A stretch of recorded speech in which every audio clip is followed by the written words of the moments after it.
Welcome, everybody. I'm here today with Chris Costagli from NIQ, and today we're going to talk about his most recent report, Snackonomics 4.0. Thanks so much for joining us, and let's start off with why aren't consumers snacking on autopilot anymore, right? We used to just sit in front of the TV and just grab things like that, but that's changed, right? How are we snacking differently? Sure. Thanks for having me again today. I appreciate it.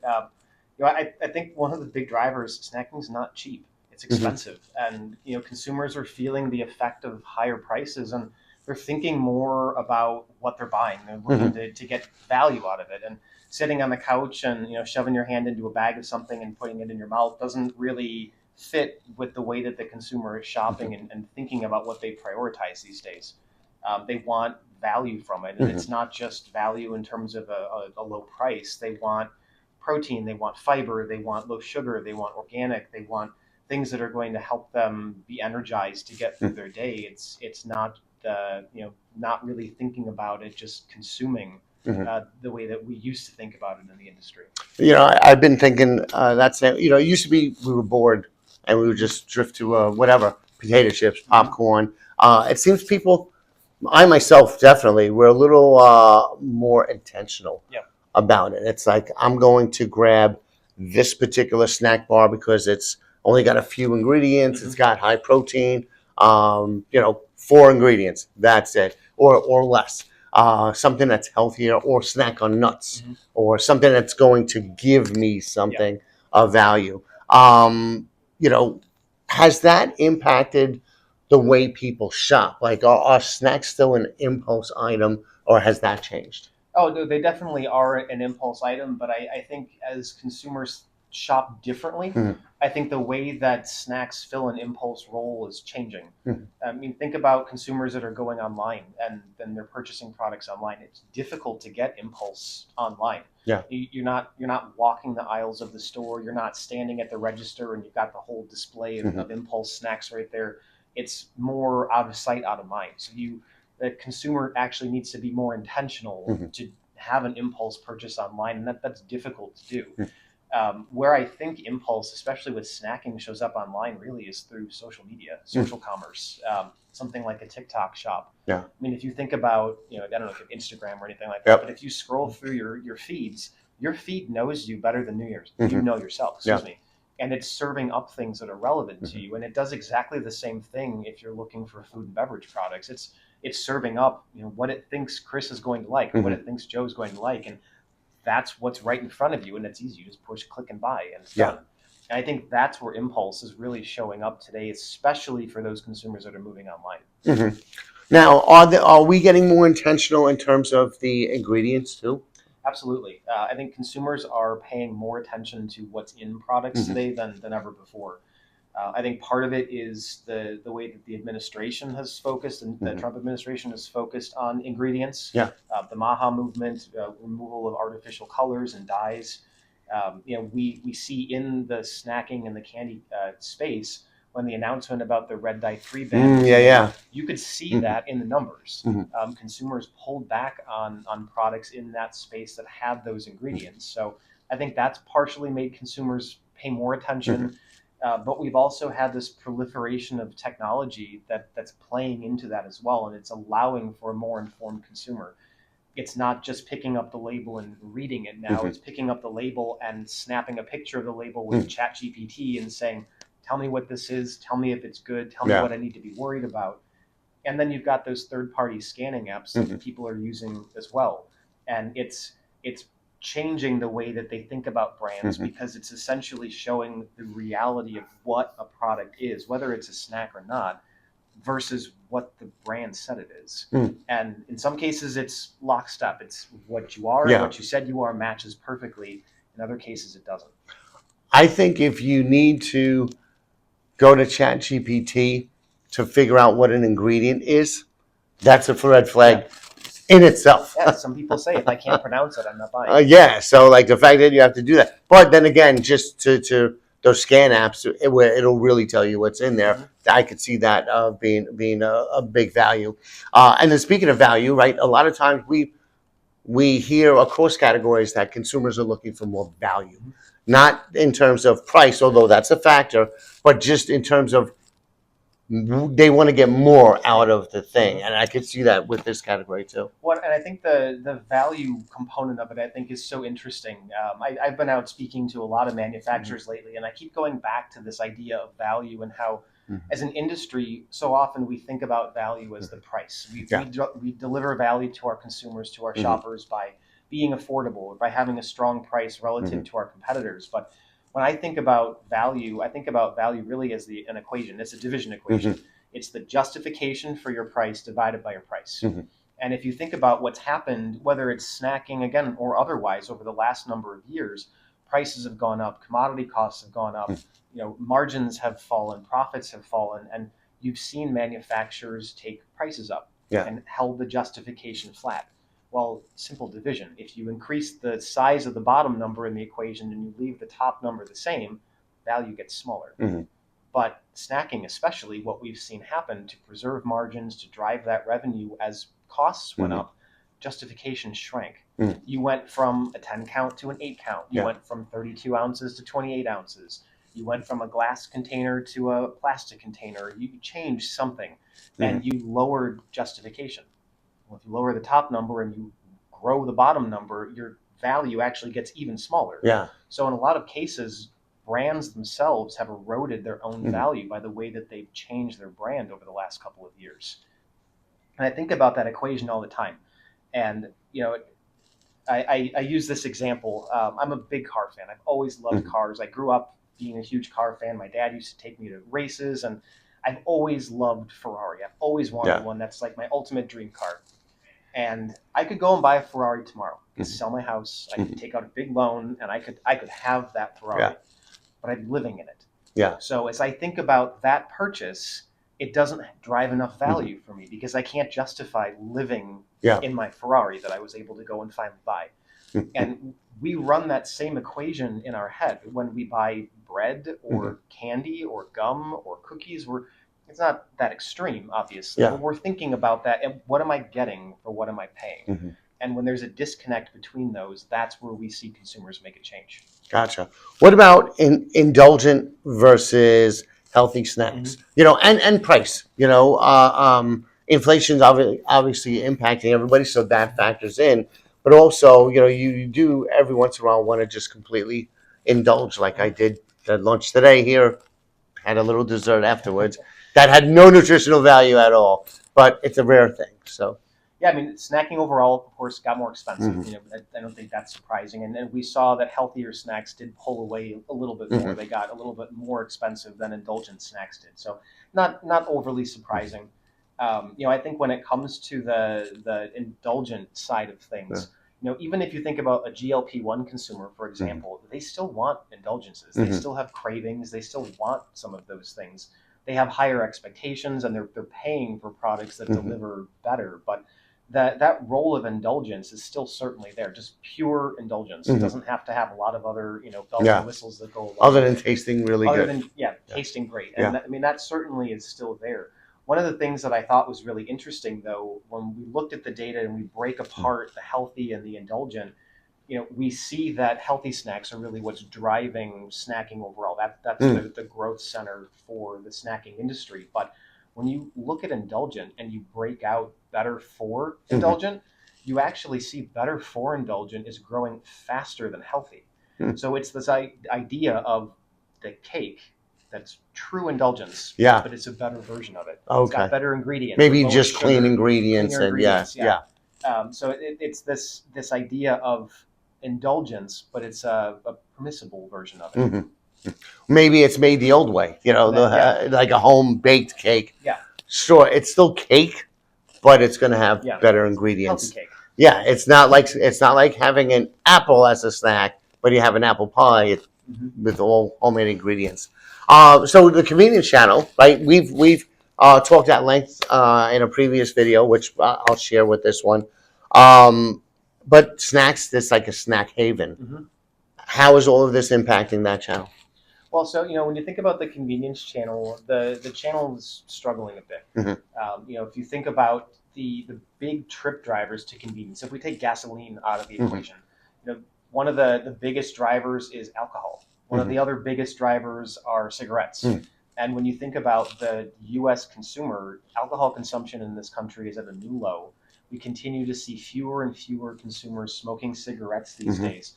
Those are major trip drivers to that channel. Yeah. So as consumers are not drinking as much, they're not having as many cigarettes, you have consumers not going into the convenience channel specifically for that reason.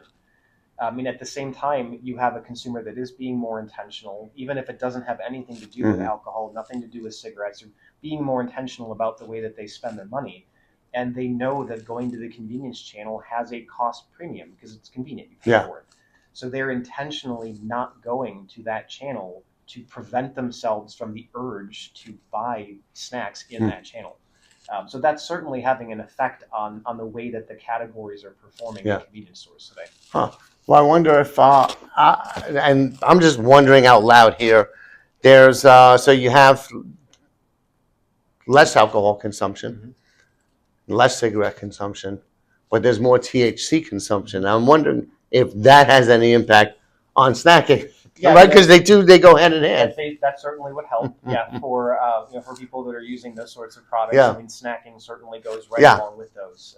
And we do see younger consumers leaning into THC beverages, for example, gummies and those sorts of products. So, I mean, that's certainly driving some snacking behavior that might be lost, but it's not necessarily going to the convenience store. No. There are some convenience stores in some states that can sell the THC beverages. When I was in Florida, which is odd because recreational marijuana is illegal, but because of the Farm Bill and that, what is it, Delta 8 or Delta 9, one of those, there you get away with selling the THC beverages. And I was in a convenience store. They had a few doors of THC beverages. So I'm thinking right there, the snacks must do better in those stores than in New York. They don't have those THC beverages unless you're in a legal cannabis shop. I think with that too, though, you have some intentionality control with that because going in to buy the THC beverage and the moment when you would want snack isn't the same time. No, it's going to take a while. So there's I don't remember where I saw this, but it was funny. There was somebody that had THC beverage or something like that, and they had made brownies or something like that, a tray of like just regular brownies. Regular brownies, yeah. And they put them in the garbage, and they poured like water over them in the garbage can because they knew that after they had the drink, they were going to want the tray of brownies. Yeah. But if they intentionally ruined the brownies before they had that urge to eat them, they wouldn't eat them. They're not going to eat them out of the garbage. Yeah. So there's a bit of a disconnect between the moment of purchase and the moment that you want that snack. Yeah, because it's going to take a little while to hit. Yeah. So is the protein trend that's making its way into snacks, though, Absolutely, right? Yeah, I mean, whether it's meat snacks or yogurt or cookies that are fortified with protein bars, that's certainly in the snacking space and something that consumers turn to when they're snacking. It's one of the benefits that they're looking for. And definitely, if I'm looking for a snack, I will lean towards something more like that, whether it's a protein bar itself as a snack or just something that's maybe a little more protein in it. And just to let everybody know, Chris and I talked all about protein on another video, so we'll make sure we link to all of those videos as well. Seed oils, right? They're getting a bad rap. They're in a lot of snacks. Now, I've seen already some brands adapting to it with things like tallow, one of the number one ranked me top brands in food and beverage this month, tallow chips. What's happening with seed oils and snacks, and how is that switching things? Yeah, I mean, that's another area that consumers are paying a lot more attention to, and you definitely see that in households that have children. Those households are paying much more attention to whether a snack that they're purchasing has seed oils or not. It's the new thing that consumers are avoiding. They're looking for claims on package that talk about seed oils. They're leveraging some of those technologies out there to help them understand what's the risk. Does this product potentially have a seed oil component to it? But it's definitely something that people are starting to pay a lot more attention to. And it's weird because I hear both sides. You have a lot of people really, really talking up seed oils. Then you have other guys, PhDs, big research guys, saying that it's not as bad as you think, and that you would need an unbelievable amount of seed oils to actually make a difference. So there's always going to be some, like, two different sides Yeah. there to each of these things. Yeah, there's always going to be conflicting information that comes out about Mhm. different trends like this. The thing that I think about is, will a product that has seed oil, red dye 3, one of these things, will a product kill you? No. No. But it's the additive effect. Yeah. It's everything you ate today, this week, this month, this quarter, this year, this Then this decade. decade, yeah. And you have this cumulative effect on your body. Mhm. And you might not see the effect of it today or tomorrow, but 15 years from now, you might. Yeah. And it might not be the seed oil that causes it. It might be the additive effect of all of the stuff together that's causing it. And I think that's what people are starting to think about. It's this idea of longevity and the way that what I consume today and what I consume habitually over time affects the trajectory of my life. Certainly for me. I mean, I think more of what I'm consuming and doing today is for when I'm in my 70s, Yeah. hopefully 80s and 90s. But, you know, I stick to, whenever possible, single ingredient foods. If the ingredient is the food, you're pretty safe. Yeah. Even if it's not organic or whatever, but it's as a relative guide. And then if I am going to snack on something that's processed, as minimally processed as possible. So let's talk about tech, right? Digital, AI. You already talked about the scanning apps, but AI and social media. Social snacks are made for social media. Oh, yeah, absolutely. So what's going on there? How is that all impacting the category? So when I think about impulse in snacking and the way that consumers are shopping, going online, impulse shopping online is tough. It's you're not walking aisles, you're not standing at the cash register and seeing the wall of snacks right there. The consumer actually has to exert effort to make an impulse purchase online. You can have a little thing that pops up. Did you forget, to put this in your basket? I think most times that's just annoying for most consumers. I know it's annoying for me. If I'm buying something, I didn't forget avocados. Yeah. I didn't buy. I wasn't even buying food online. I was buying something else, and you asked, "Did you forget banana?" No. So where I think we see, especially with snacking, where I think we see this impulse popping up is through social commerce. You've got things like TikTok Shop, for example, that are exposing consumers to snacks. Yeah. And I think some of the most powerful things about social commerce is just the ability to give a voice to a brand. It can be a voice to a big brand that's sold in the store that everybody's heard of before, but it's also the voice that social gives to a small brand that you can't buy in store that no one's ever heard of before. Yeah. Around 82% of consumers that buy through TikTok Shop, buy food and beverage, say that they've been exposed and learned about new brands on TikTok Shop that they've never heard of before. And that's powerful. Yeah.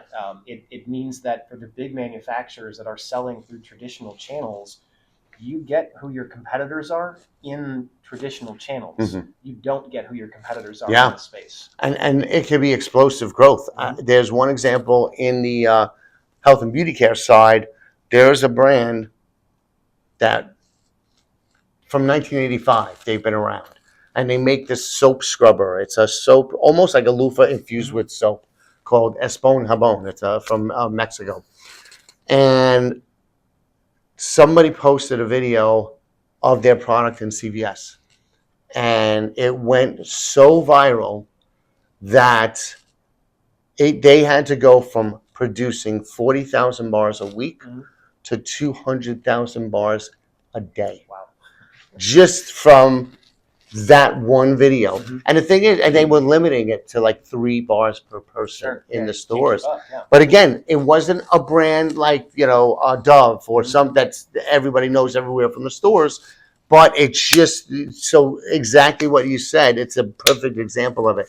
This lesser known brand that's just exploded and was given the established players a run for the money, all because of one. Wasn't even their video. It was some customer just posted about it. They got into TikTok afterwards, but now they use it heavily to try and produce that at will. But that runaway thing just kind of happens, and that's impulse. Well, and I think one of the important things, I was talking to a manufacturer the other day, and their whole thought was, well, if something goes viral on social media, that's where the sale is going to Mhm. happen. And it certainly does. I mean, consumers certainly do Yeah. discover something on social and then actually buy it right there. Yeah. But the number one place in candy, chocolate, Yeah. chocolates, snacks, those types of products, when you discover a new thing on social in that space, the number one place you go to buy it is your grocery store. Yeah. It's not buying it on social. There's barriers. There's concerns about fraudulent products online. There's concern about fraud in the transition or the transaction that takes place Yeah. online. Putting my credit card information into TikTok seems dangerous, and you've got consumers that won't do it for that reason. Or I want the product now. I don't want the product tomorrow or in 3 days when it gets shipped to me, and I also don't want to pay for shipping.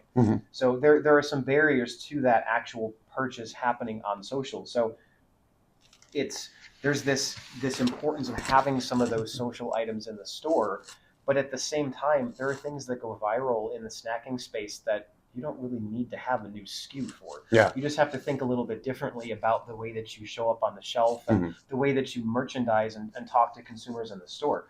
There's this trend right now, for example, it's the Pringles chocolate block, where and some people are putting cookie butter in there also, but you basically take a thing of Pringles and you can put cookie butter between the Pringles and you put it back into the Pringles tube, and then you fill the tube with melted chocolate, and then when it cools and hardens, you just peel the box off of it and you slice it into like chunks basically. You don't need to launch a SKU to do that. You just have to set up a display in the store that gives the consumer what they need and just call to action. Make your own Pringles cookie butter chocolate block by giving the consumer what they need to make it themselves. But you don't need to go and launch a SKU and go through That's a good point. R&D and all this other stuff that you typically would do to launch a new product. Because by the time you've done that, no one's eating this anymore. And now you have a SKU that's not going to make it. Yeah, so you just catch it while the wave is hot. Exactly. And it's interesting because when you're going from online to in store, it kind of like blurs the definition of impulse, because when you think about it, you see it online, you want to buy that product. That's impulse. But then when you go to the store to get it, technically it becomes a planned purchase. Right. Even though I look at it as an extension of an impulse. It's just that the impulse was driven online, but you ran to the store to pick it up. The same thing where if you're doing those, what do they call it, showrooming.